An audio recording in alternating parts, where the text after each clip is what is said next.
Kidnap ಕೇಸ್ನಲ್ಲಿ Bhavani ರೇವಣ್ಣಗೆ big relief ಸಿಕ್ಕಿದೆ. Kidnap ಕೇಸ್ನಲ್ಲಿ ಭವಾನಿ ರೇವಣ್ಣಗೆ ಬಿಗ್ ರಿಲೀಫ್ ಸಿಕ್ಕಿದೆ. ಕಿಡ್ನಾಪ್ ಕೇಸ್ನಲ್ಲಿ ಭವಾನಿ ರೇವಣ್ಣಗೆ ನಿರೀಕ್ಷಣಾ ಜಾಮೀನನ್ನ ಮಂಜೂರು ಮಾಡಲಾಗಿದೆ. ಎಸ್ಐಟಿ ತಂಡದ 85 ಪ್ರಶ್ನೆಗೆ ಉತ್ತರಿಸಿರೋ ಅಂತ ಭವಾನಿ ರೇವಣ್ಣಗೆ ಈಗ ನಿರೀಕ್ಷಣಾ ಜಾಮೀನು ಮಂಜೂರು ಆಗಿದೆ.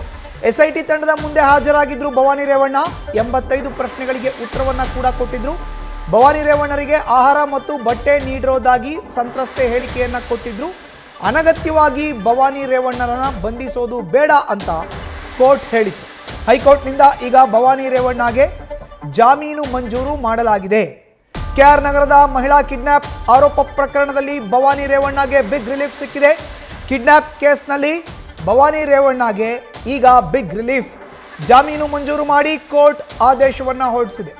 ಕಿಡ್ನಾಪ್ ಆದಂಥ ಮಹಿಳೆ ತನ್ನ ಬಟ್ಟೆ ಮತ್ತು ಆಹಾರ ವಿಚಾರಕ್ಕೆ ಸಂಬಂಧಪಟ್ಟಂತೆ ಭವಾನಿ ರೇವಣ್ಣರನ್ನ ಪ್ರಕರಣಕ್ಕೆ ಎಳೆದು ತಂದಿದ್ರು. ಬಟ್ ಆಹಾರ ಮತ್ತು ಬಟ್ಟೆ ನೀಡಿರೋದಾಗಿ ಸಂತ್ರಸ್ತೆ ಹೇಳಿಕೆ ಕೊಟ್ಟಂಥ ಬೆನ್ನಲ್ಲೇ ಭವಾನಿ ರೇವಣ್ಣಗೆ ಸಂಕಷ್ಟ ಎದುರಾಗಿತ್ತು. ಅನಗತ್ಯವಾಗಿ ಭವಾನಿ ರೇವಣ್ಣರನ್ನ ಬಂಧಿಸೋದು ಬೇಡ ಅಂತ ಕೋರ್ಟ್ ಕೂಡ ಹೇಳಿತ್ತು.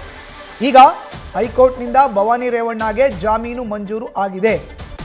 ಬಿಗ್ ರಿಲೀಫ್ ಇದು ಭವಾನಿ ರೇವಣ್ಣರ ವಿಚಾರಕ್ಕೆ ಸಂಬಂಧಪಟ್ಟಂತೆ ಅವರು ಕೂಡ ಬಂಧನದ ಆತಂಕದಲ್ಲಿ ಇದ್ರು. ಒಂದು ಕಡೆ ಸಂತ್ರಸ್ತ ಮಹಿಳೆ ಕೊಟ್ಟಿರುವಂಥ ಹೇಳಿಕೆ, ಇನ್ನೊಂದು ಕಡೆ A2 ಆರೋಪಿ ಸತೀಶ್ ಬಾಬಣ್ಣ ಅವರು ಕೊಟ್ಟಿರುವಂಥ ಹೇಳಿಕೆ ಹಿನ್ನೆಲೆಯಲ್ಲಿ ಟೆನ್ಷನ್ನಲ್ಲಿ ಇದ್ರು. ಈಗ ಅವರಿಗೆ ಬಿಗ್ ರಿಲೀಫ್ ಸಿಕ್ಕಿದೆ. ನ್ಯೂಸ್ ಫಸ್ಟ್ ನಿರ್ಭೀತಿಯಿಂದ ನಿಮ್ಮ ಪರವಾಗಿ.